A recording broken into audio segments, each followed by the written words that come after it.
చంద్రబాబుతో మంత్రి సిద్ధా రాఘవరావు భేటీ అయ్యారు. ఈ భేటీలో ఎంపీగా పోటీ చేయాలని సీఎం చంద్రబాబు సూచించగా మంత్రి విముఖత వ్యక్తం చేసినట్లు తెలుస్తోంది. మరి తాజా సమాచారం తెలుసుకునే ప్రయత్నం చేద్దాం.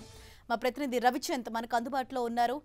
రైట్ రవిచంద్, సిద్ధా రాఘవరావుకు చంద్రబాబు మంత్రి పదవి తీసుకోమని చెప్పినప్పటికీ విముఖత చూపించినట్టు తెలుస్తోంది. మరి దీనికి గల కారణాలేంటి? పార్టీ నుంచి ఏమైనా సంకేతాలు బయట వస్తున్నాయా? పూర్తి డీటెయిల్స్ ఏంటి?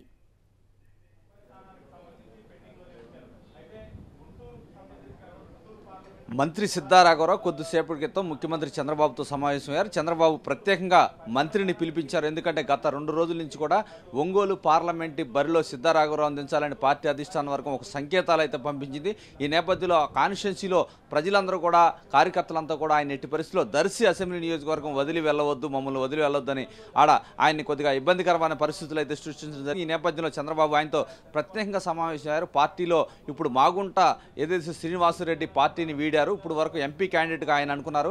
అకస్మాత్తుగా ఆయన పార్టీని వీడటంతో మంత్రి, జిల్లా మొత్తం కొద్ది కెపాసిటీ ఉన్న వ్యక్తి, సుపరిచితుడు, ఆయన ఉంటే ఫలితాలు పాజిటివ్గా ఉంటాయని చంద్రబాబు భావిస్తున్నారు. ఈ నేపథ్యంలో ఆయన్ని ఒప్పించే ప్రయత్నం అయితే చేశారు. కానీ ఇక్కడ చూస్తే మంత్రి తన కుటుంబ సభ్యులతో మాట్లాడాలి, పోటీ చేయననే విధంగా కూడా చెప్తున్నారు. ఏదైనా చంద్రబాబు ఎంపీ సీట్లపై కొంత ఫోకస్ పెట్టారు. గట్టి అభ్యర్థులు, మంత్రులుగా చేసిన వారు, కొద్దిగా ఫోకస్ ఎక్కువ ఉన్న వాళ్ళని పెట్టాలని చంద్రబాబు భావిస్తున్నారు. ఈ నేపథ్యంలో నెల్లూరు కూడా కొద్దిసేపటి క్రితమే అక్కడ బేద మస్తాలరావుని ఎంపీ అభ్యర్థిగా కూడా చంద్రబాబు ఖరారు చేశారు. బేద ఇంతకుముందు కావల అసెంబ్లీ అనుకున్నారు. ఇప్పుడు చూస్తే కనుక ఆయన్ని నెల్లూరు పార్లమెంట్ అభ్యర్థిగా బేద మస్తాన్ రావు బీసీ వ్యక్తిని కూడా ఖరారు చేశారు. ఇక్కడ మాత్రం వైశ్య సామాజిక వర్గాన్ని చేసిన సిద్ధా రాఘవరావుని నిలబెట్టాలని పార్టీ భావిస్తుంది. సిద్ధా రాఘవరావు కొంత విముఖత వ్యక్తం చేస్తున్నప్పటికీ పార్టీ నచ్చజెప్పి ఆయన్నే పెట్టే అవకాశం అయితే స్పష్టంగా కనిపిస్తుంది.